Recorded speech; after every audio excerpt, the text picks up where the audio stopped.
Actually اس کو K2 کہا گیا، اور K2 کہنے کی وجہ یہ ہے کہ جس شخص نے یہاں پہ سروے کیا ہائٹس کا، اس کے خیال میں سب سے جو اونچی چوٹی تھی یہ کہ اس کا نام اس نے K1 رکھا، اور K1 سے K7 تک مختلف چوٹیوں کو اس نے مارک کیا۔ بعد میں جب انسٹرومنٹ بہتر آئے تو معلوم ہوا کہ جس کو اس نے K2 کہا ہے بیسیکلی K1 ہے، تو سب سے اونچی چوٹی تو وہ ہے، لیکن تب یہ نام بدلا نہیں جا سکتا تھا، K2 کے نام سے مشہور ہو گیا۔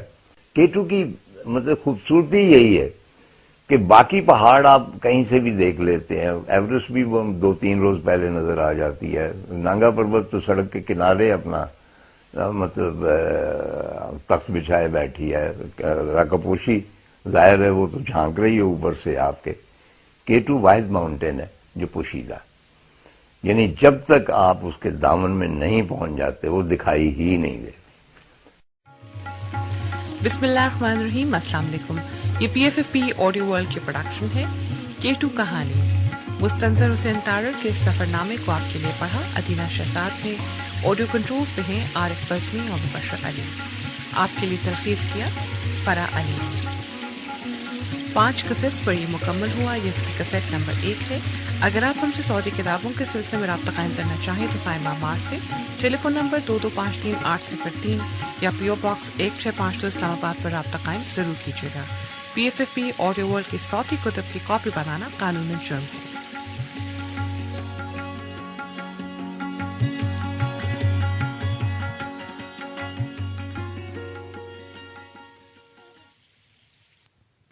پچھلی شب میں نے شاہ گوری کو خواب میں دیکھا۔ پچھلی شب میں نے شاہ گوری کو خواب میں دیکھا، اور جب میں نے پچھلی شب شاہ گوری کو خواب میں دیکھا تو وہ تنہا نہ تھی، اس کے آس پاس چوغو لیزا بھی تھی۔ ہاں، مونا لیزا کی مسکراہٹ سے کہیں زیادہ حسن والی چوغو لیزا اور گشابرم اور مشابرم بھی وہیں تھے، اور میرے کانوں میں درائے ورالڈو کا شور نیچے گہرائی سے اوپر آتا تھا اور میرے تھکے پاؤں میں خوف بھرتا تھا۔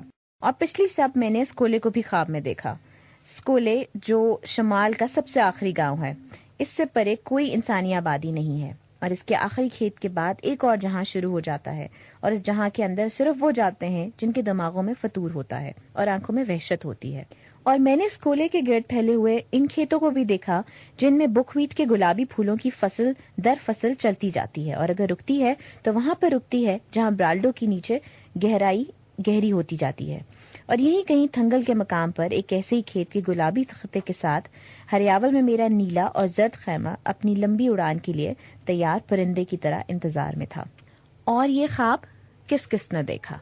مونسون کے مہینوں کا حبس لاہور سیشن کورٹ کے چھپروں تلے دم روکے ہوئے تھا، اور ایک لرزے ہوئے لکڑی کے بوسیدہ بینچ پر شاہد عزیز ایڈوکیٹ اینک اتار کر پسینہ پہنچتا تھا اور احتیاط کرتا تھا کہ اس کے کم ہوتے بالوں کی سیٹنگ خراب نہ ہو جائے۔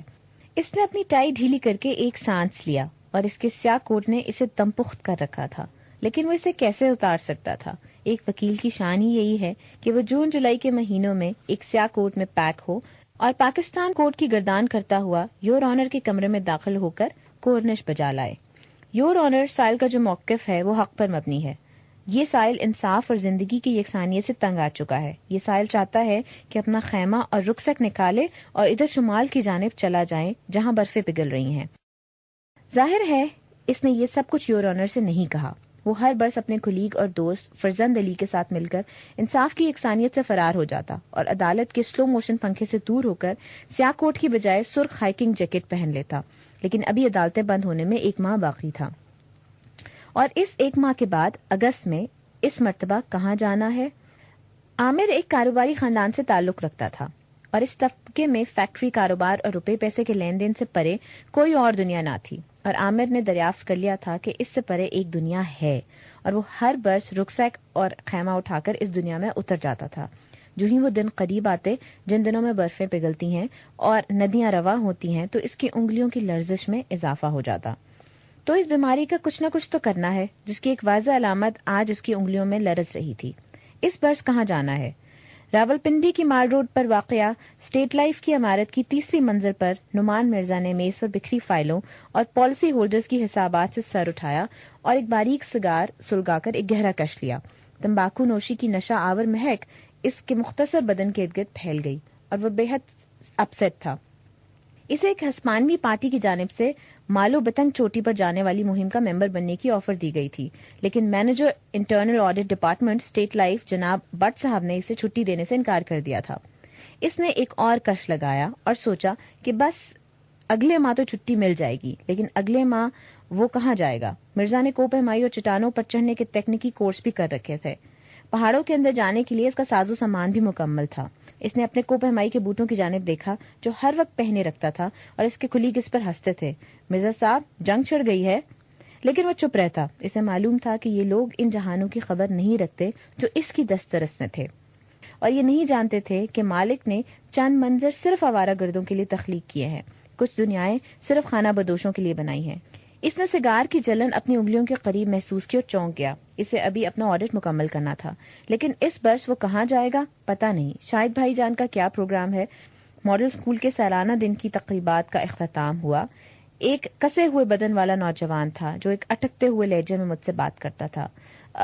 تارڑ صاحب، نانگا پربت میں آپ گئے؟ وہاں میں بھی گیا ہوں۔ میں ہر برس کوہ نوردی کے لیے نکلتا ہوں، آپ کو پڑھتا ہوں اور پھر نکل جاتا ہوں۔ اس برس کہاں جانے کا ارادہ ہے؟ اس برس بڑے زبردست ٹریک پر، شاندار ترین پہاڑوں کے پاس۔ آپ کنکوڈیا جا رہے ہیں؟ اس نے فوراً کہا اور پھر جھجکتا ہوا بولا، کیا مجھے ساتھ لے کے جا سکتے ہیں؟ یہ میری زندگی کی سب سے بڑی خواہش ہے۔ میں دیکھ رہا تھا کہ نوجوان کا چہرہ ہولے ہولے دہکنے لگا تھا۔ اس کے ایک ہاتھ میں لرزش تھی اور وہ گفتگو کرتے ہوئے زیادہ دمکتا تھا۔ تو پھر آپ مجھے ساتھ لے چلیں گے نا؟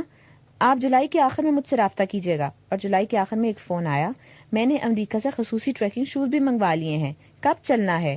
یہ عامر تھا۔ ایک روز گھر کے پتے پر ایک پکچر پوسٹ کارڈ آیا۔ اس پر کیٹو کی تصویر تھی۔ لکھا تھا، سنا ہے آپ گرمیوں میں اس جگہ جا رہے ہیں۔ میں نے اسی کارڈ کے کونے میں ہاں میں کنکوڈیا جا رہا ہوں، اگر آپ جانا چاہتے ہیں تو رابطہ کیجیے لکھا اور پوسٹ کر دیا۔ 2 روز بعد ایک فون آیا، تارڑ صاحب میں شاہد عزیز ایڈوکیٹ بول رہا ہوں، میرے لیے کیا حکم ہے، کب جانا ہے؟ اور میرے دوست میاں فرزند علی بھی خواہش مند ہیں۔ نعمان مرزا نے اپنے جسے کی طرح دبلے پتلے اور مختصر سگار کا ابھی ایک ہی کش لگاتا کہ فون کی گھنٹی بجی۔ فون لاہور سے تھا۔ فون اس کے بہنوئی شاہد عزیز کا تھا۔ کیا واقعی بھائی جان آپ کنکوڈیا جا رہے ہیں تارڑ صاحب کے ساتھ؟ شاہد بھائی پلیز میرے لیے بھی کچھ کیجیے، اگر میری جگہ بن سکے تو پلیز بھائی جان تارڑ صاحب سے بات کیجیے نا۔ سراسر بے خیالی میں بغیر کسی منصوبہ بندی کے خود بخود آپ ایک ٹیم بنتی چلی گئی۔ ایسے لوگوں کا ایک گروپ تشکیل پا رہا تھا جو میری تحریر کو پسند کرتے تھے اور اس سے زیادہ بلندیوں کو پسند کرتے تھے، اور یہ سب لوگ عمر میں مجھ سے کہیں چھوٹے تھے، مجھ سے توانا اور زیادہ ہمت والے تھے، اور اس کے باوجود کہتے تھے کہ کیا آپ ہمیں اپنے ساتھ لے چلیں گے؟ اور میں دل ہی دل میں خوش تھا کہ تنہا جانے میں جو وحشت تھی وہ کم ہو رہی تھی، اکیلے جانے میں جو خطرات تھے وہ معدوم ہو رہے تھے۔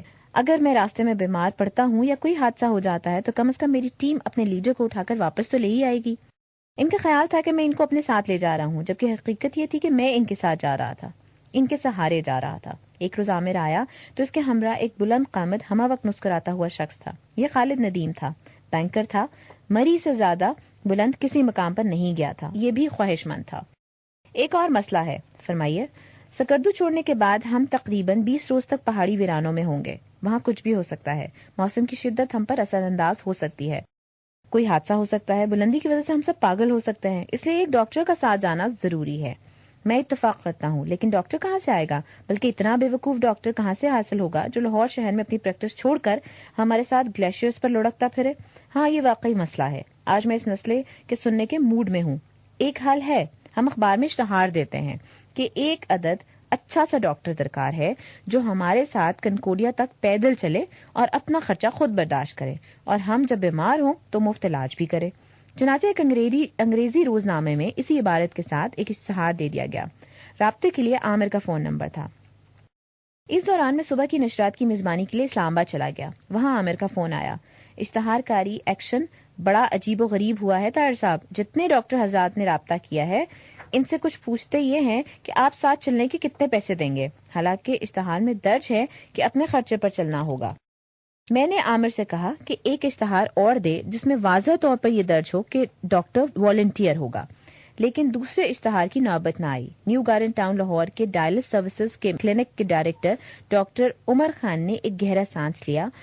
سامنے میز پر ایک پرانا اخبار تھا جس کا ایک ورق ہوا کے زور سے میز کی سطح سے اوپر اٹھتا تھا۔ اس نے اخبار اٹھا لیا۔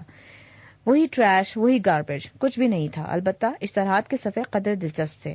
تبدیلی نام، جائیداد فروخت، سیامی بلی برائے فروخت، کلمی دوستی کیجیے، ایکٹر بننے کے شوقین رابطہ کریں، پرانی کاریں، trekking trip to Concordia, doctor volunteer. Doctor Umar Khan نے گردن نیچی کر کے اشتہار کو بہت غور سے پڑھا، دوبارہ پڑھا اور پھر درج شدہ نمبر پر فون کرنے لگا. فون کی دوسری جانب عامر تھا اور وہ بہت خوش تھا. سر، اشتہار کے نتیجے میں ایک ڈاکٹر دستیاب ہو گئے ہیں، لیکن کچھ میٹر قسم کے ڈاکٹر ہیں. کچھ گھومے ہوئے ہیں؟ کچھ نہیں، بہت گھومے ہوئے ہیں. کہتے ہیں کہ پہلے میں ٹیم ممبرز وغیرہ کا انٹرویو لوں گا، پھر فیصلہ کروں گا کہ آپ لوگ اس قابل ہیں بھی کہ نہیں. یعنی وہ ہمارا انٹرویو لے گا؟ جی ہاں. آپ لاہور آنے سے پہلے اطلاع کیجیے گا تاکہ ڈاکٹر صاحب آپ کا انٹرویو کر لیں کہ آپ سے قبول ہیں یا نہیں. میں نے فون بند کر دیا اور اس وقت شاید میرے نتنوں میں سے بھاپ نکل رہی تھی. میں قدرے غصے میں تھا. میرا انٹرویو؟ بولشٹ. ڈاکٹر عمر خان شکل سے بالکل گھومے ہوئے نہیں لگ رہے تھے، بالکل نہیں. بےحد کیوٹ لگ رہے تھے. وہ کچھ شرمائے ہوئے تھے اور ان کا سفید پٹھانی چہرہ شفق کی سرخی لیے ہوئے تھا. میں واپس لاہور میں تھا، اپنے ڈرائنگ روم میں تھا اور میرے سامنے ڈاکٹر صاحب فاسٹنگ بدھا کے ایک مجسمے کے پہلو میں بیٹھے تھے، اپنے بجھے ہوئے پائپ کو سلگانے کی کوشش کرتے تھے.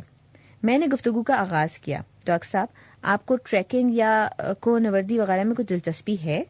ہاں، میں نے تقریباً سارا ناردرن ایریا موٹر سائیکل پر گھوما ہے. امریکہ میں تھا تو راکی ماؤنٹین میں گھوما کرتا تھا. گویا آپ گھومے ہوئے ہیں. ہاں، انہوں نے بے حد پیاری مسکراہٹ کے ساتھ کہا. میں گھوما ہوا ہوں. آپ مائنڈ نہ کیجیے گا، لیکن میں ایک سوال ضرور پوچھوں گا اس سے پیشتر کہ میں آپ کے ہمراہ کنکورڈیا جانے کا فیصلہ کروں. بسم اللہ کیجیے. کیا آپ نے کبھی خودکشی کرنے کی کوشش کی ہے؟ جی، میں دنیا کے ہر سوال کے لیے تیار تھا، لیکن خودکشی کے لیے تیار نہیں تھا. جی، بس اتفاق نہیں ہوا. ڈاکٹر صاحب ازحد مایوس ہوئے. یعنی کمال ہے. اچھا، کبھی خودکشی کے بارے میں سوچا ہی نہیں؟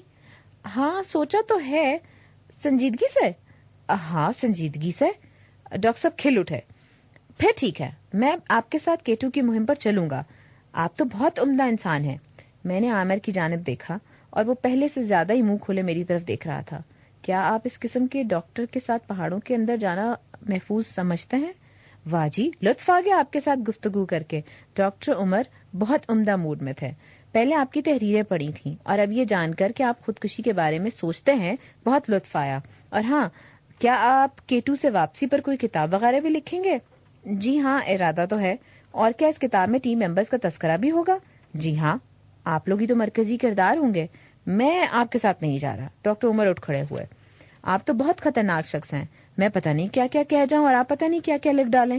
عامر نے فوراً صورتحال پر قابو پانے کی کوشش کی. دیکھیں جی، اگر آپ کو کتاب میں اپنا کردار پسند نہ آئے تو طاہر صاحب آپ کا نام تبدیل کر دیں گے. ڈاکٹر عمر کی بجائے ڈاکٹر اللہ دتا رکھ دیں گے. کیوں طاہر صاحب؟ بالکل بالکل، یہ تو میں کر سکتا ہوں. ڈاکٹر صاحب نے کچھ توقف کیا پھر کہنے لگے. مجھے نام ڈاکٹر اللہ دتا پسند نہیں. کیا اس کی بجائے ڈاکٹر پیرا دتا ہو سکتا ہے؟ اب پتہ نہیں ڈاکٹر صاحب سنجیدہ تھے یا ہماری ٹانگ کھینچ رہے تھے. بہرحال اب یہ فیصلہ ہو گیا کہ وہ اگست میں کنکورڈیا جانے والی تارڑ کیٹو کہانی مہم کے آفیشل ڈاکٹر ہوں گے.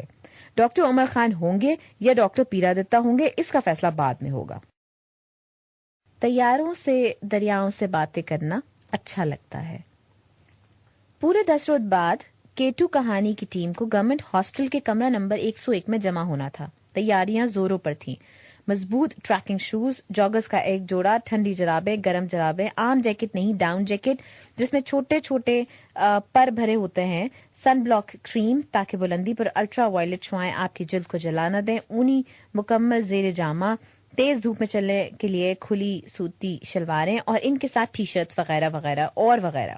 میرا نصف سامان تو کرنل مبشر حسین تارڑ کے سٹور سے برآمد ہو گیا جو 1986 میں K2 کے نارتھ پلر مہم کے ساتھ رابطہ افسر کے طور پر گیا تھا. ایک طویل فہرست ہمہ وقت میری جیب میں موجود رہتی اور میں ہمہ وقت بہت تقدس سے اس کا مطالعہ کرتا. جو آئٹم دستیاب ہوتی اس کے گرد سرخ دائرہ لگاتے.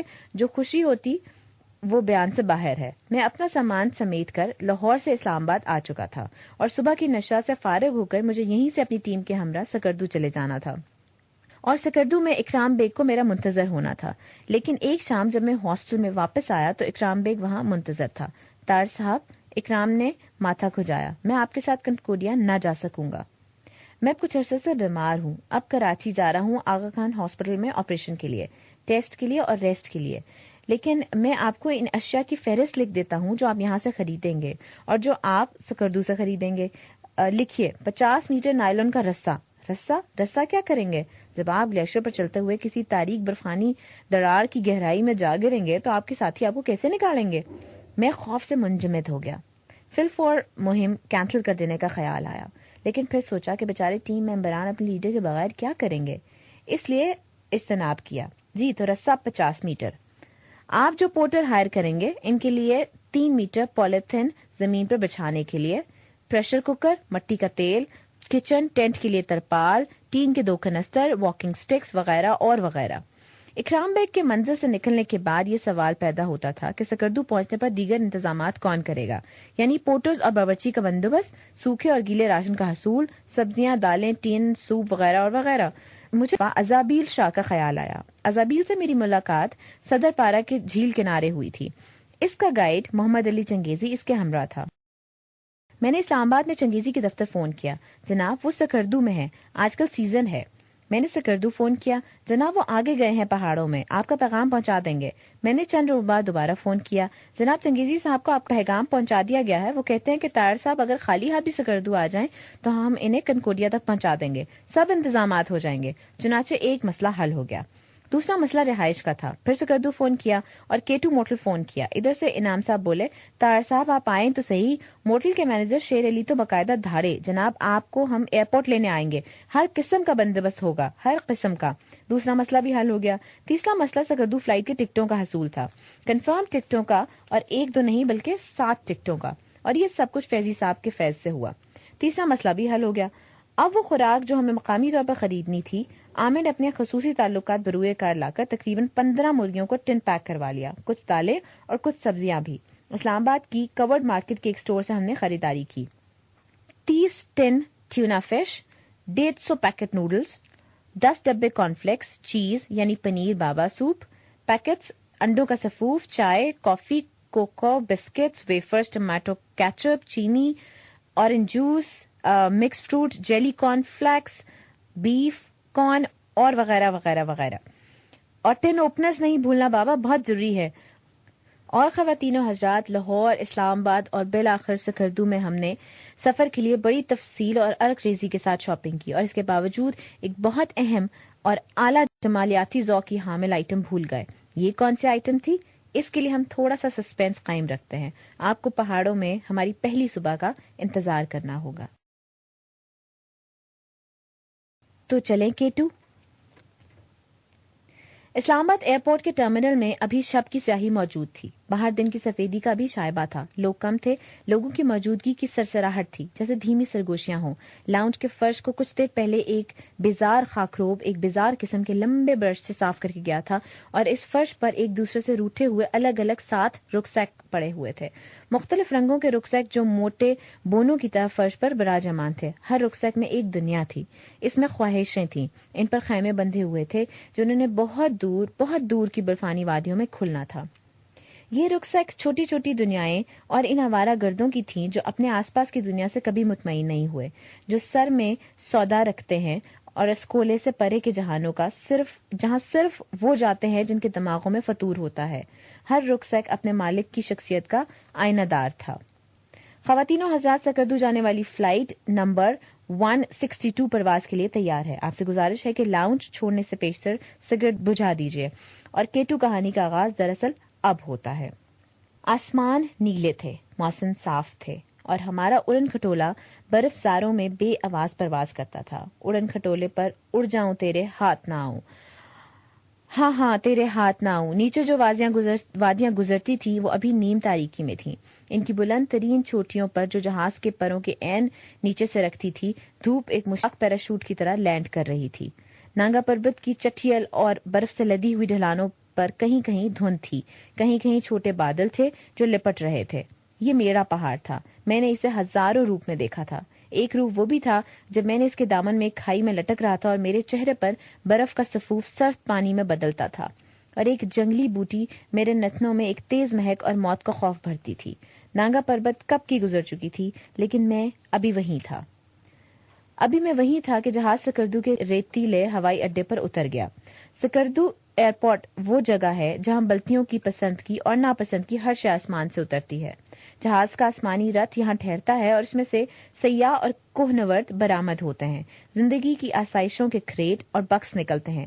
فوجی آتے ہیں، افسر آتے ہیں، مولوی آتے ہیں اور جھگڑے آتے ہیں. جیپوں، ویگنوں، کوپہمائی کے سامان، تیز ہوا، اڑتی ریت، ٹھنڈک، مسافروں اور مسافروں کو لینے کے لیے آنے والے لوگوں کا ہجوم، عجیب لداخی چہرے، تبتی نقش، کالے بھی اور بہت گورے بھی. نقش و نگار اس کاکٹیل میں سے باریش محمد علی چنگیزی اپنی ریش کو سہلاتے ہوئے نکلے.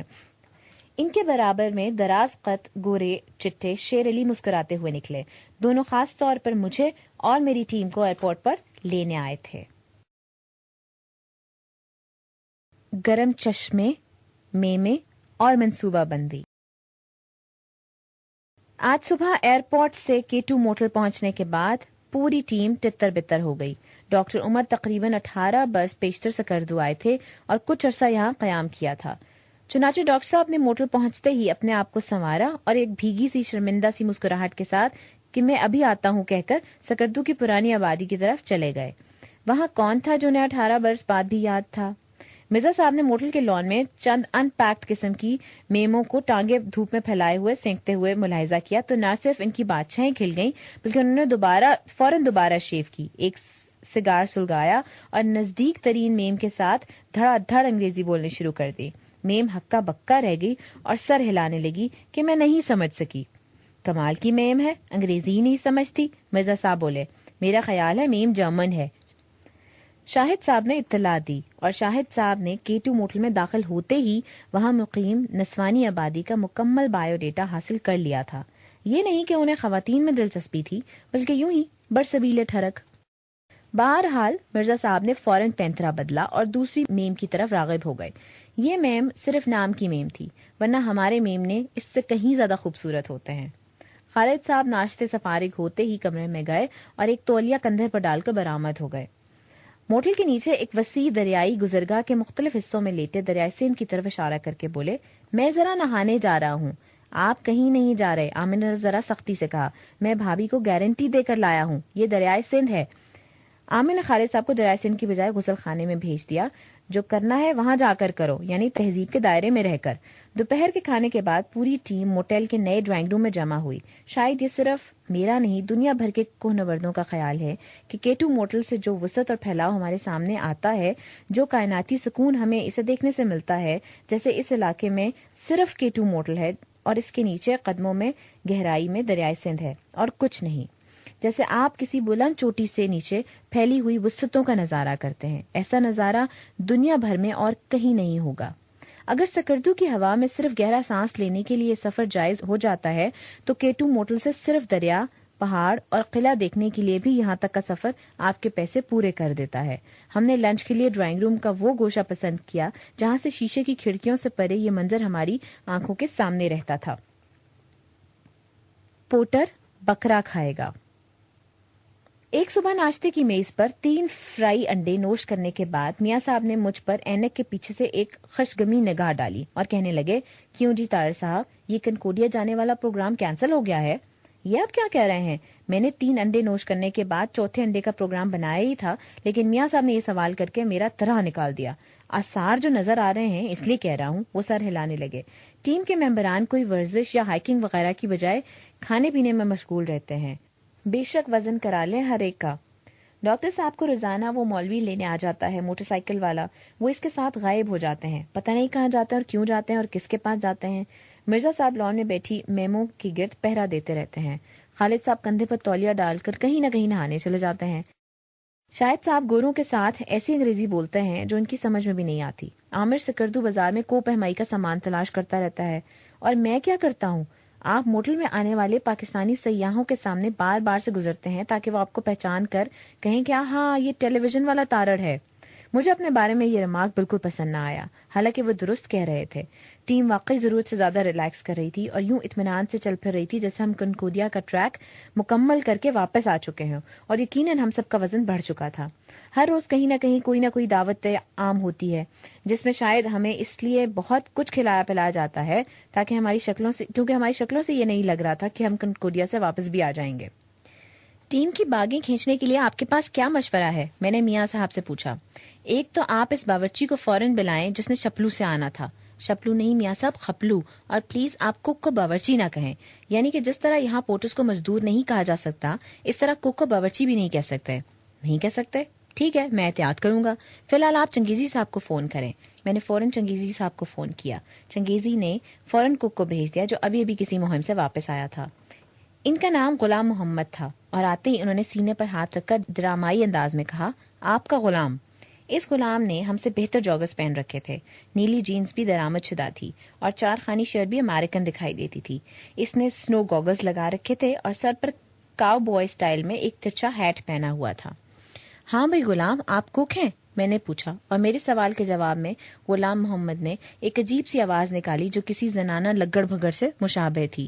آئندہ دنوں میں اس کی یہ آواز بہت کارآمد ثابت ہوتی، کیونکہ جب بھی وہ اس طرح سے ہنستا، اور یہ اس کی ہنسی تھی کہ سب لوگ چپ ہو جاتے، کائنات میں خاموشی چھا جاتی اور ہم لوگ اطمینان سے منظر سے لطف اندوز ہونے لگتے۔ اس پہلی ملاقات کے بعد منظر بدلتا ہے اور 2 گھنٹے کے بعد ہم یہ دیکھتے ہیں کہ پوری ٹیم جمع ہے۔ کک صاحب فرش پر آلتی پالتی مارے بیٹھے ہیں اور ہماری اس خوراک کی ایک تفصیلی فہرست بنا چکے ہیں جو ہم لاہور اور اسلام آباد سے لے کر آئے تھے۔ صاحب، what you like for break fast? Ghulam نے مسکرا کر پوچھا۔ دیکھو غلام، آپ بتاؤ کہ ہمیں کیا بریک فاسٹ مل سکتا ہے؟ جی صاحب، غلام اٹھ کر کھڑا ہو گیا۔ صاحب، کارن فلیکس دودھ کے ساتھ ملے گا، پورج ملے گا، کافی اور چائے ملے گا، پراٹھا ملے گا، جام ملے گا، لیکن آپ بتاؤ گے تو پھر اس حساب سے سامان خریدے گا۔ دیکھو کیٹو جائے گا اور آئے گا تو کتنا روز لگے گا؟ کم از کم 16 سے 18 دن تو لگے گا، تو مجھے 18 بریک فاسٹ کا حساب کرنا ہے، 8 ٹیم ممبر کے لیے۔ 8؟ مرزا صاحب نے ہم سب کو گنا۔ 8واں کون ہے؟ میں، غلام محمد۔ یہ کہنے کے بعد وہ پھر اس ہنسی کے موڈ میں تھا، لیکن میری چڑھی ہوئی تیوری دیکھ کر رک گیا۔ سب لوگوں نے بریک فاسٹ کے لیے اپنی اپنی پسند بتائی اور غلام نے نوٹ بک پر پسند درج کر لی۔ ناشتے کے بعد ڈنر کے بارے میں پوچھا گیا اور یہ بھی نوٹ کر لیا گیا۔ اور لنچ نہیں کرنا راستے میں؟ شاہد صاحب نے تشویش بھرے لہجے میں دریافت کیا۔ جب ٹیم چلتا ہے صاحب تو درمیان میں رک کر چولہا نہیں جلاتا، لنچ نہیں کرتا، سنیک کرتا ہے ہلکا پھلکا تاکہ چلنے میں آسانی ہو، ہم کو تجربہ ہے۔ اب غلام محمد نے پھر حساب کتاب کیا اور سوکھے راشن کی ایک فہرست بنا کے ہمیں تھما دی۔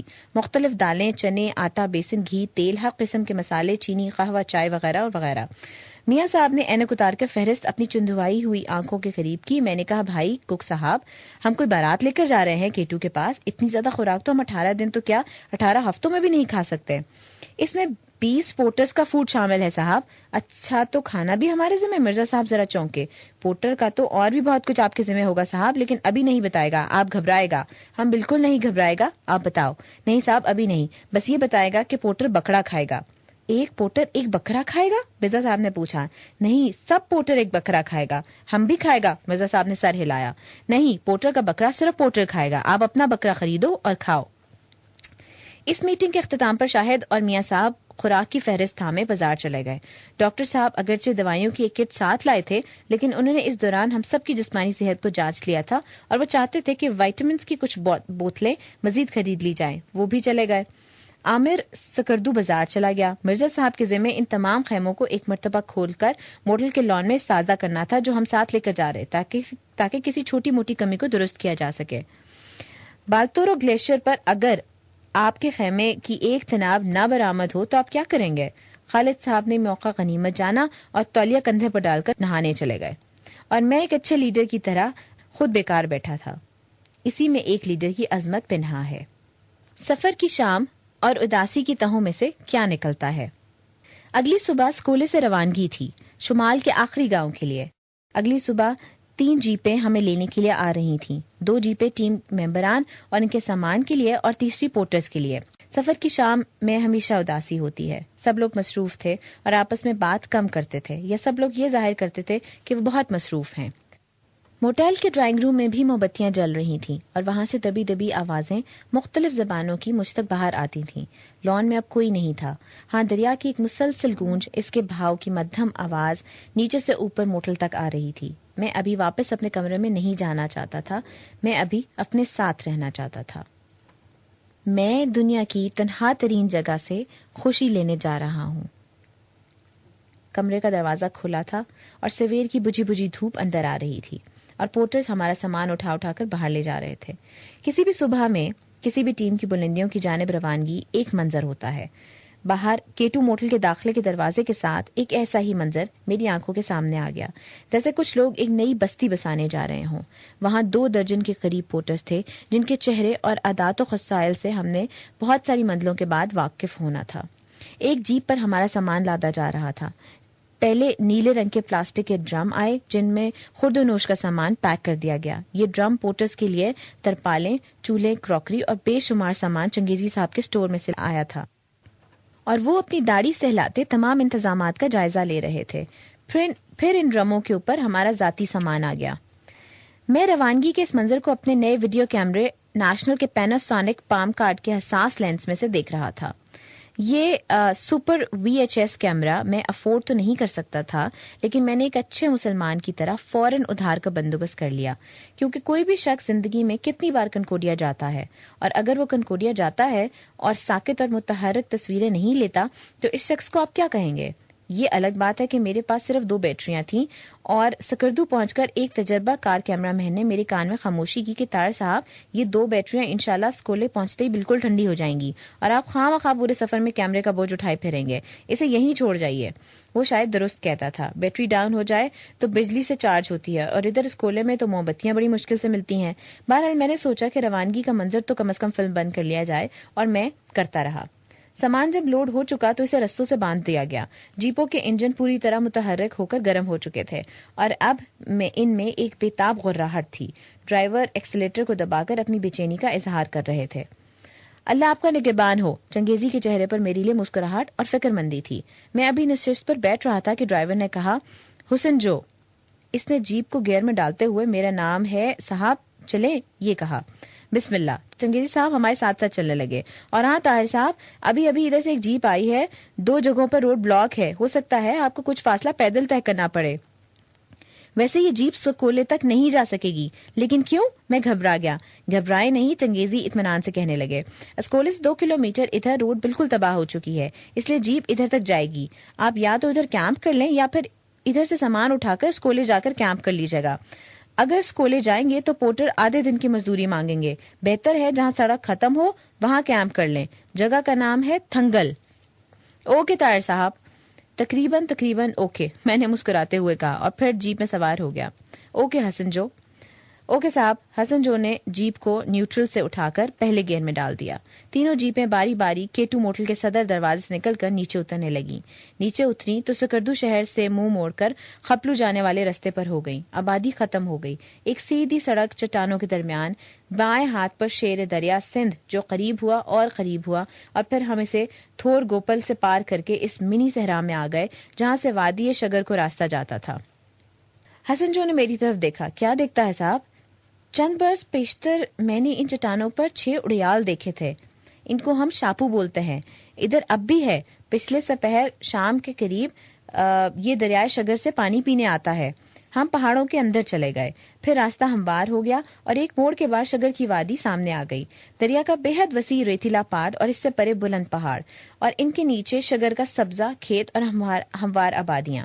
ہم شگر میں تھوڑی دیر کے لیے رکیں گے. ادھر کون ہے صاحب؟ ادھر ہمارا دوست فدا حسین. وہ تو ادھر اسسٹنٹ کمشنر ہے صاحب. بالکل ہے.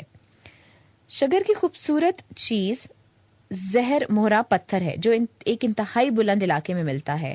بہت کم لوگ جانتے ہیں کہ وہ جگہ کہاں ہے اور کس پہاڑ کے نیچے زہر مورے کی پوری چٹان ہے، اور جو جانتے ہیں وہ کسی کو نہیں بتاتے. روایت ہے کہ یہ پتھر زہر کو اپنے اندر جذب کر لینے کی صلاحیت رکھتا ہے اور اسی لیے بادشاہوں کے برتن اس پتھر سے بنتے تھے تاکہ اگر بادشاہ سلامت کا لاڈلا بیٹا یا عزیز بھائی ان کی خوراک میں زہر ملا دے تو بادشاہ سلامت پھر بھی سلامت ہی رہے اور اپنے لاڈلے بیٹے یا عزیز بھائی کا سر قلم کروا دیں. زہر مورا کی بنی ہوئی انگوٹھیاں اور پیالے وغیرہ خاصے بھدے اور مہنگے تھے، اور یوں بھی ہم بادشاہ نہیں تھے. فدا حسین صاحب کو جب ان کی عدالت سے باہر بلوایا گیا تو مجھے دیکھ کر وہ بے حد حیران ہوئے. آپ نے مجھے اپنی آمد کی اطلاع کیوں نہیں کی؟ میں اس مرتبہ اپنے خاندان کے ساتھ نہیں آیا، ان کے ساتھ آیا ہوں. میں نے ٹیم ممبران کی طرف اشارہ کیا جو گمشدہ بھیڑوں کی طرح شگر کے بازاروں میں گھوم رہے تھے. ہم کنکوڈیا جا رہے ہیں. کنکوڈیا؟ فدا صاحب کی مسکراہٹ غائب ہو گئی. تو پھر آپ کھانا ضرور کھا کر جائیں، کیا پتا پھر ملاقات ہو یا نہ ہو. فدا صاحب خاصے فکر مند تھے. ہم نے ان کی عدالت میں بیٹھ کر ایک پرتکلف چائے پی، شگر کی آسمانی خوبانیاں کھائیں جن کا موسم اب ختم ہو رہا تھا، اور پھر باہر آ گئے اور باہر ہنگامہ ہو رہا تھا. غلام محمد اپنی باریک آواز میں پتہ نہیں کیا کہہ رہا تھا. ہمارے چند پوٹر بالکل وحشی ہو چکے تھے اور لگتا تھا کہ کسی کو قتل کر دیں گے.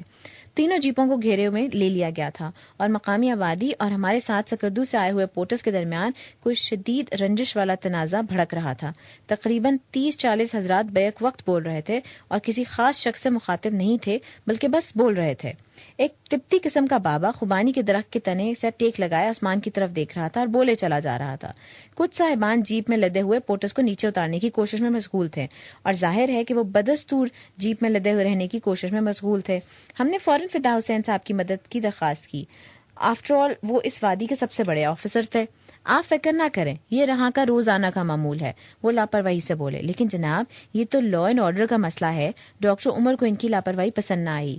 دیکھیں ڈاکٹر صاحب، فدا کہنے لگے، غلطی آپ کی ہے. آپ اپنے ساتھ پوٹر سکردو سے لائے کیوں ہیں؟ اگر تمام ٹیمیں اپنے پوٹر سکردو سے بھر لیں گی تو اس وادی کے پوٹرز تو بھوکے مر جائیں گے. ان کا بھی تو حق ہے. اور سکردو سے آنے والے پوٹرز جانتے ہیں کہ آدھے پوٹرز وادی شگر سے بھرتی ہوں گے. یہ یہاں کا دستور ہے. تو پھر لڑائی کس بات پر ہو رہی ہے؟ آپ کو کس نے کہا کہ لڑائی ہو رہی ہے؟ وہ دیکھیے، وہ شخص وہاں کا نمبردار ہے. وہ فیصلہ کرے گا کہ مقامی پوٹرز میں سے کون کون آپ کے ساتھ جائے گا، اور اس کا فیصلہ آخری ہوگا. آپ اتنی دیر میں میری عدالت کے پیچھے جو پھلدار پودے ہیں انہیں دیکھیے. ہم نے ان کی عدالت کے پیچھے جو پھلدار پودے تھے وہ دیکھے، اور جب واپس آئے تو تمام معاملات طے پا چکے تھے. 8 پوٹر سکردو کے اور 8 شگر کے چنے جا چکے تھے اور وہ اپنا سامان جیپ میں لوڈ کر رہے تھے. بقیہ لوگ بارات کے ساتھ جانے والوں کی طرح اطمینان سے گپ لگا رہے تھے. شگر سے پرے جو کچھ بھی تھا وہ میرے لیے اجنبی تھا. تو شگر سے آگے میں نے جو کچھ دیکھا پہلی بار دیکھا، اس لیے اب میرے دیکھنے میں فرق تھا، اور اب مجھ میں بھی فرق تھا، اور اب میں بولتا کم تھا اور دیکھتا زیادہ تھا. خشک پہاڑوں سے پرے سرسبز کھیتوں کی ایک زنجیر دریا کے ساتھ ساتھ چلتی جاتی تھی. یہاں دریا کا نام دریائے باشو تھا اور اس کے عین اوپر بادل ٹھہرے ہوئے تھے. دریا کے پار جو پہاڑی سلسلہ تھا، اس میں جہاں جہاں درے تھے ان میں گلیشیئرز تھے اور ان کا پانی ندیوں کی صورت میں نیچے دریا میں آتا تھا. تو وہاں ہریاول بڑے بڑے قالین خشک لینڈسکیپ پر بچے ہوئے نظر آتے تھے. وہاں آبادیاں تھیں. دور سے ایک کھیت کے بلند کنارے کے قریب ایک درخت نظر آیا جو مکمل طور پر زرد تھا. کیا یہ پیلے پھول ہیں یا اس کے پتے زرد ہو چکے ہیں؟ جب جیپ ان کے عین اوپر آئی تو وہ پھول نہیں تھے بلکہ زرد خرمانیاں تھیں جنہوں نے اس کے سبز پتوں کو پوری طرح ڈھک دیا تھا. شاید پورے موسم میں اس درخت کی شاخوں سے ایک خرمانی بھی نہیں توڑی گئی تھی اور اس لیے یہ اتنا بھرا ہوا تھا. کھائے گا صاحب؟ حسن جو جیپ روک چکا تھا. پہلے کھیت والے سے پوچھ لو. حسن جو ہنسا. خوبانی سب کا ہے صاحب. بقیہ دونوں جیپیں بھی پہنچ گئیں.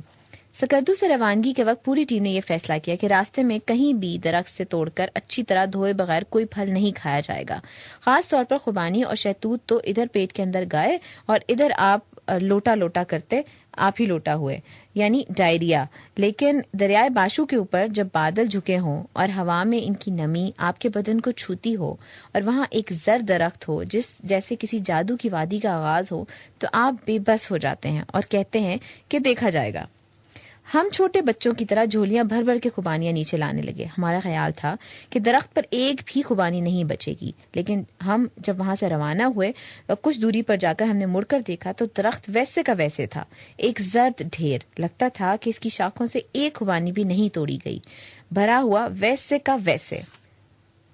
ہوا میں ریت کے ذرے، ویرانی اور بونگلا. ہم جو پہلے اطمینان سے سفر کرتے چلے آئے تھے اب بے آرام ہونے لگے کیونکہ راستہ پچھلے ماہ کے سیلاب کی وجہ سے ٹوٹ پھوٹ چکا تھا. پتھر اور مٹی کا گارا جو اوپر سے آیا تھا لوہے کی طرح سختی سے جم چکا تھا اور اس کے کھڈوں اور اونچ نیچ میں جیپ چلتی تھی تو ہمارے جسموں میں کھڈے پڑتے تھے اور وہ اونچے نیچے ہوتے تھے. یہ علاقہ یونو تھا. آگے گئے تو ایک خوش پہاڑ کی ڈھلان پر چند نہایت خوبصورت اور نئے مکان دکھائی دیے جیسے کسی بھی شہر کے جدید علاقے میں ہوتے ہیں. یہ لوگ ادھر یونو سے آئے تھے. اس گاؤں کا نام حیدرآباد ہے. پہلے اسے بونگلا بولتے تھے. یہ سب پتھر نکالنے والوں کے مکان ہیں صاحب. بہت پیسہ ہے ان کے پاس اور پتھر صرف ان کی زمینوں میں سے نکلتا ہے. یہ ادھر پہرا دیتا ہے کہ کوئی اور نہ آئے. ہمیں یہاں دوپہر کے کھانے کے لیے رکنا تھا، کچھ آرام کرنا تھا. بونگلا سے ہماری 3 جیپیں باہر نکلی تو وہاں پر خاموشی ہو گئی. ہواؤں کا راج ہو گیا. وہ بستی اجڑ گئی. غور و چوک کے علاقے میں زمین تقریباً ہموار تھی اور یہاں 2 دریاؤں کا ملاپ ہو رہا تھا. دریائے باشو وہ دریا شامل ہو رہا تھا جس کا تذکرہ کوہ پیمائی کی تاریخ میں سب سے زیادہ آیا ہے. ایک ایسا دریا جس کا خوف ہر کوہ پیما کے اندر ہے. وہ اس کا نام سنتا ہے تو اس کا چہرہ زرد ہوتا ہے. یہ دریا بہت بڑا نہیں لیکن اس کی سرزش میں تندی اتنی زیادہ ہے، جھاگ اتنی زیادہ ہے اور اس تیزی اس قدر ہے کہ یہ اپنی طرف مسلسل دیکھنے والوں کو اپنی طرف بلانے پر قادر ہے. یہ دریائے برالڈو ہے اور اب اس کا اور ہمارا ساتھ مسلسل تھا بالتورو گلیشیئر کے دہانے تک جس میں یہ ابلتا ہوا برآمد ہوتا ہے. ہم دریا کے دوسری جانب چلے گئے اور پھر داسو کے کھیت شروع ہو گئے. صرف 3 برس پیشتر سڑک یہاں ختم ہو جاتی تھی. قراقرم کی بلند ترین چوٹیوں اور دروں اور جھیلوں اور گلیشیئرز کو جانے والی تمام ٹیمیں یہاں رات بسر کرتی تھیں اور یہاں سے پیدل سفر کا آغاز کرتی تھیں. کنکوڈیا کے آس پاس کی جتنی چوٹیاں ہیں ان کے راستے میں داسو سے ہی شروع ہوتے ہیں. داسو کے رہنے والے وہ خاص لوگ تھے جن کے قصبے سے مہمات کا آغاز ہوتا تھا اور پھر یہیں سے ٹیمیں جب واپس آتی تو داسو میں ہی آرام کرتی اور سکردو سے آنے والی جیپوں کا انتظار کرتی. اکثر اوقات خیموں کا رنگ برنگا شہر داسو کے چند گھروں سے بھی بڑا ہو جاتا. یہ 3 برس پہلے کی بات ہے جب سڑک یہاں ختم ہو جاتی تھی. اب سڑک سکولے تک جاتی ہے اس لیے یہاں کوئی نہیں رکتا. ہماری جیپیں رک گئیں. یہ وہ حصہ تھا جہاں چند روز پیشتر لینڈ سلائیڈنگ ہوئی تھی اور 10 روز تک ٹریفک رکی ہوئی تھی. لیکن اب صورتحال بہتر تھی. صرف یہ کہ سڑک کا یہ حصہ بہت نازک ہو چکا تھا. اس پر سے جیپ کو دھیرے دھیرے چلانا تھا کہ کہیں کھسک کر نیچے نہ چلی جائے، جیپ بھی اور سڑک بھی. برالڈو گورج پر شام ہوتا رہی تھی اور دریا کا شور حیرت ناک حد تک قہقوں سے مشابہ تھا.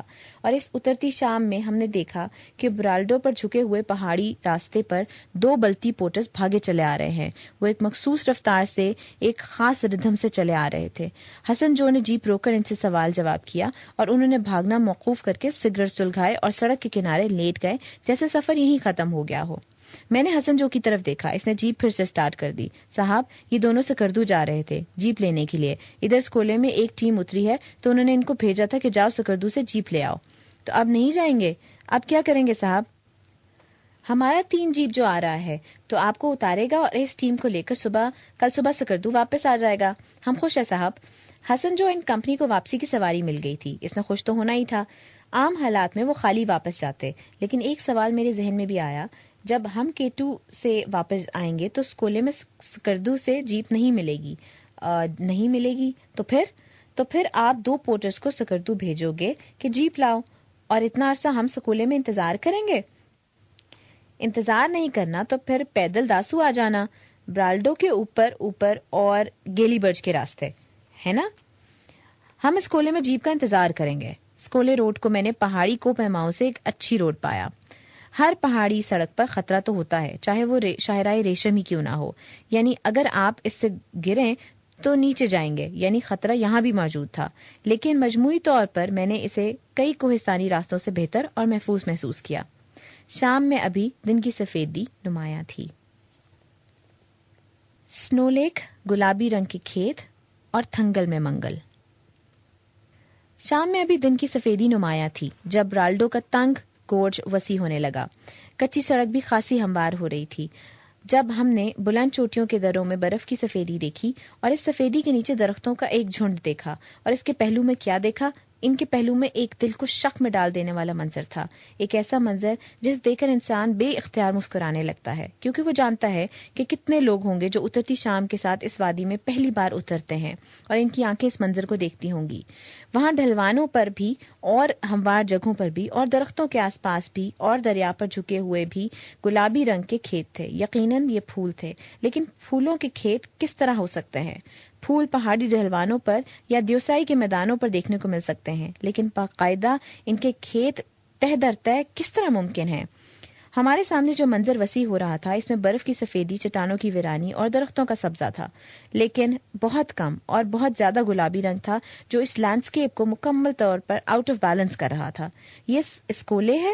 میں نے حسن جو سے پوچھا جو جیپ کو دوسرے گیئر میں لا رہا تھا. نہیں، تھنگل ہے. اسکولے ابھی دور ہے.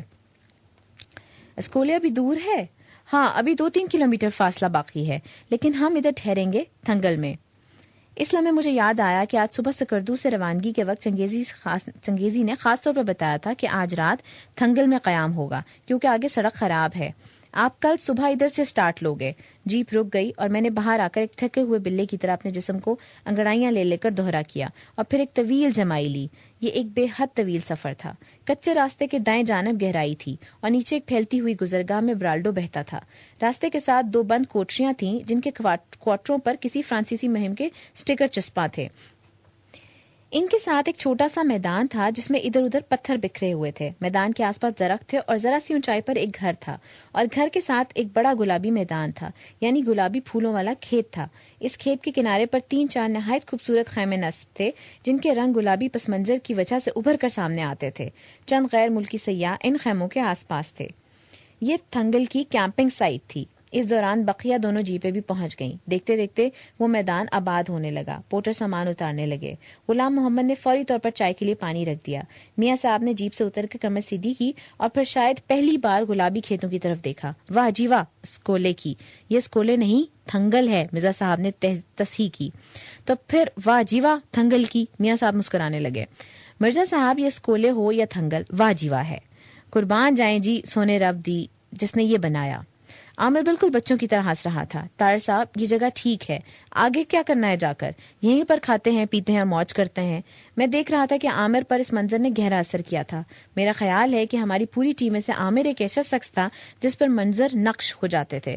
وہ کسی بھی منظر میں جب داخل ہو جاتا تو اس کے چہرے پر ایک ایسی خوشی پھوٹتی جو میں بیان نہیں کر سکتا، اور پھر وہ اس منظر کا ایک حصہ بن جاتا، جیسے وہ کسی جنم میں اس ندی سے، دریا سے، یا برف پوش چوٹی سے، یا جھیل سے، یا پھر اس گلابی کھیت سے الگ ہوا تھا اور اب وہ واپس آ گیا ہے. اس پرامن ماحول میں یکدم غلام محمد کی ہنسی گونجی. صاحب سوپ. ایک ٹرے میں تھنگل کی سرد ہوا میں اٹھتی چکن سوپ کی بھاپ تھی. ہر ایک کے منہ سے بے اختیار نکلا واہ. ہم تو سمجھے تھے کہ آپ چائے بنا رہے ہیں. میں نے سوپ کا ایک گھونٹ لے کر کہا. منٹو صاحب نے کسی کردار کے حوالے سے لکھا ہے کہ اس نے وسکی کا ایک گھونٹ بھرا تو وہ اس کے پورے بدن میں انقلاب زندہ باد لکھتی چلی گئی. یہاں پر تھنگل میں چکن سوپ نے وہی کام کر دکھایا. پورے بدن میں اللہ تعالیٰ تیرا شکریہ لکھتا چلا گیا. چائے سوپ کے بعد ہوگی صاحب. آپ بتائیں کہ خیمے کہاں لگانے ہیں. ہر ایک نے اپنی اپنی پسند کی جگہ بتائی. تھنگل کی اس خوبصورت خیمہ گاہ میں خوب چہل پہل تھی. ہمارے پورٹرز کے علاوہ بھی کچھ اور لوگ تھے جو کہیں اوپر سے کسی برفانی گاؤں سے تھنگل کی کیمپنگ سائٹ کو آباد ہوتے دیکھ کر آ گئے تھے. ان کے نزدیک یہی آؤٹنگ تھی اور یہی تفریح تھی. شام گہری ہوئی تو انہوں نے الاؤ روشن کر دیا. سانس لینے میں تھوڑی سی دشواری ہو رہی تھی. ہم بلندی پر تھے، کم از کم 10,000 فٹ کی بلندی پر، اور یہاں ہوا نتھری ہوئی اور بہت ہلکی تھی. ہم سب میں سے خالد صاحب تھنگل سے کیمپنگ کے ماحول سے بہت لطف اندوز ہو رہے تھے. خالد صاحب آپ اس سے پیشتر زیادہ سے زیادہ کتنی بلندی پر گئے ہیں؟ مرزا صاحب نے دریافت کیا. بس جی جنا باغ کی جو درمیانی والی پہاڑی ہے اس پر بچپن میں اترنے کا تجربہ ہوا تھا. پتہ نہیں اس کی بلندی کتنی ہے. یہ ہم سب کے لیے خبر تھی کہ خالد صاحب پہلی مرتبہ اتنے بلند پہاڑوں کی جانب آئے تھے، اور اس خبر نے ہمیں تھوڑا سا فکر مند کیا کیونکہ کنکوڈیا کے ٹریک سے اپنی کوہ نوردی کا آغاز کرنا براہ راست شیر کے منہ میں ہاتھ ڈالنے کے برابر ہے. آپ فکر نہ کریں طاہر صاحب. عامر نے خالد کو تھپکی دی. یہ ہم سب سے پہلے کیٹو پہنچے گا. اور اسی لمحے میرے کان کے عین قریب تھنگل کی سرد مہک والی ہوا میں ایک باریک سی ہی کی آواز آئی جس نے ہم سب کو ہلا دیا. یہ غلام تھا اور یہ اس کی ہنسی تھی. صاحب ڈنر تیار ہے، اس نے اعلان کیا. میدان کے ایک جانب جہاں پتھروں کی ایک دیوار تھی اس پر ایک نیلی ترپال کو اس طرح ٹانگا گیا تھا کہ نیچے ایک شاندار کچن تیار ہو چکا تھا اور یہیں پر ڈنر کا بندوبست تھا. ایک مرتبہ پھر سوپ، چپس، گوبھی آلو، کھیر اور پھر قہوہ. اگلے چند روز کے لیے نیلی ترپال کا منظر ہمیں بے حد مرغوب رہا. یہ ہماری پسندیدہ پناہ گاہ تھی. غلام سگڑ بیبیوں کی طرح ایپرن باندھ کر اس کے نیچے کوکنگ کرتا اور ہم پتھروں کے اوپر کسی بیٹھتے، کسی پہلو بدلتے اور اس کی طرح بھوکی نظروں سے دیکھتے، اور وہ ہمیں یقیناً شاندار خوراکیں کھلاتا. بلندی کے ساتھ ساتھ ہمارا زیادہ وقت اس نیلی ترپال کے نیچے گزرتا کیونکہ یہاں چولہا جلتا تھا اور بہت سارے لوگ سانس لیتے تھے، اس لیے ادھر ذرا حدت ہوتی تھی جب باہر درجہ حرارت منفی سے نیچے ہو جاتا تھا. صبح کا کیا پروگرام ہے؟ میں نے پوچھا. غلام نے سر کھجایا. صبح پہلے تو تمام بوجھ کا وزن ہوگا اور پھر ہر پورٹر کو قانون کے مطابق جو بوجھ دینا ہے وہ دے گا، پھر چلے گا اور رات کو رو فون میں کرے گا. کل کتنے پورٹرز ہوں گے؟ 19-20 ہو جائیں گے صاحب. ان کے ساتھ مزدوری کا بالکل آخری معاملہ کر لینا، بعد میں خواہ مخواہ جھگڑا نہیں ہونا چاہیے. اور ہاں، چنگیزی نے بتایا تھا کہ جتنے پورٹر ساتھ لے کر جاؤ گے ان سے ان کے شناختی کارڈ ضرور حاصل کر لو. ٹھیک ہے ٹھیک ہے صاحب، لیکن بکرے کا کیا کرے گا صاحب؟ کون سا بکرے کا؟ صاحب ادھر اسکولے سے بکرا ملتا ہے اور پھر پایو پہنچ کر سب پوٹر کھاتا ہے، یہ ادھر کا رواج ہے صاحب۔ اچھا، اسکولے پہنچیں گے تو دیکھیں گے۔ یہ پایو کدھر ہے غلام؟ ڈاکٹر صاحب نے قہوے کا آخری گھونٹ بھرا۔ کیا نام ہے؟ پایو؟ کیوں چودھری صاحب؟ تھنگل کے بعد ڈاکٹر صاحب کے لیے میں چودھری صاحب ہو گیا تھا اور وہ میرے لیے خان صاحب ہو گئے تھے۔ اب بتاؤں کہ پایو کدھر ہے ڈاکٹر صاحب؟ غلام اپنی باری کا انتظار کر رہا تھا۔ ادھر ہے بالتورو سے پہلے، وہاں جا کر ریسٹ کرتا ہے، پورٹر لوگ اپنی روٹی پکاتا ہے، کیونکہ ادھر پہنچ کر ہم پورٹر میں ان کا راشن تقسیم کر دے گا، گھی، چینی، آٹا، چاول، دالیں، سب کچھ، اور رات کو بکرا کھائے گا۔ ہم بھی کھائے گا، میاں صاحب نے چنگھارتے ہوئے کہا۔ نہیں کھائے گا صاحب، پورٹر کا بکرا صرف پورٹر کھائے گا۔ بڑا کمینہ پورٹر ہے بھائی، لوگوں کو بکرا نہیں کھلاتا۔ صاحب لوگ اپنے لیے خود پرائیویٹ بکرا خریدے اور کھائے۔ سب لوگوں نے پرائیویٹ بکرا خریدنے پر اتفاق کیا، لیکن کل اسکولے پہنچ کر پورٹرز کا الاؤ تقریباً بجھ چکا تھا۔ انہیں ہماری طرح آرام دہ سلیپنگ بیگز اور خیموں کی ضرورت نہ تھی۔ ان میں سے بیشتر پتھروں کی دیوار سے ٹیک لگائے سو رہے تھے۔ کیمپنگ گراؤنڈ سے اوپر پتھروں کی ایک چار دیواری سے کسی بلتی گیت کی مدھم آواز آ رہی تھی۔ درائے برالڈو کا ہلکا شور کانوں میں چلتی سائیں سائیں خاموشی کی طرح مسلسل تھا۔ اندھیرے میں گلابی کھیت نظر نہیں آتے تھے، صرف چوٹیوں کی برف کی سفیدی دھند صاف ہونے پر دکھائی دے جاتی تھی، یا پھر میرے لیلے خیمے میں روشنی تھی۔ شاہد میرا منتظر تھا کہ میں آ کر اپنے سلیپنگ بیگ میں سیٹل ہو جاؤں اور وہ بھی اطمینان سے سوئے، کیونکہ کل سفر پر نکلنا تھا۔ تھنگل سے ایک رخصت واپس جاتا ہے۔ رات بہت غور سے کان لگا کر سننے سے پتہ چلتا تھا کہ یہ جو مسلسل سرسراہٹ ہے تو یہ بارش ہے جو درختوں کے جھنڈ پر، گلابی کھیتوں پر اور میرے خیمے کے پردے پر گرتی چلی جاتی ہے۔ سویر ہوئی تو روشنی ہوئی۔ کیمپنگ کا جو گاؤں ہمارے دم قدم سے آباد ہوا تھا اس کی آوازیں آنے لگی۔ وقت دیکھا تو صرف 6 بجے تھے۔ میں نے سر سلیپنگ بیگ میں لپیٹا اور پھر اونگنے لگا۔ تارڑ صاحب، میں نے آنکھیں کھول دیں۔ خیمے پر کسی کا سایہ تھا۔ کون ہے؟ عامر، ذرا باہر آئیے۔ اس کی آواز میں تھر تھراہٹ تھی۔ پہلی صبح خیمے میں باہر آنا بھی مشکل ہوتا ہے، عادت نہیں ہوتی رینگ کر اور کبڑے ہو کر باہر نکلنے کی، اور اگر آپ احتیاط نہ برتیں اور پوری طرح باہر نکلنے سے پیشتر ہی کمر سیدھی کر لیں تو آپ کے ساتھ ہی خیمہ بھی چلا آتا ہے۔ ہاں جی عامر صاحب، میں نے خیمے کے پردے سے سر نکالا اور پھر آہستہ آہستہ رینگتا ہوا باہر آ گیا۔ عامر گردن کھجا رہا تھا اور بار بار اپنے خیمے کی طرف دیکھ رہا تھا۔ جناب، پہلی کیجولیٹی ہو گئی ہے۔ رات خالد صاحب کو شدید سفوکیشن ہوئی، سانس لینے میں دشواری ہوئی تو وہ ننگے پاؤں سویٹر وغیرہ پہنے بغیر ہی باہر آ گئے اور رات بھر سردی میں بیٹھے رہے۔ صبح جب میں بیدار ہوا تو انہیں خیمے کے اندر لے گیا۔ میرا خیال ہے بلندی کا اثر ہو گیا ہے۔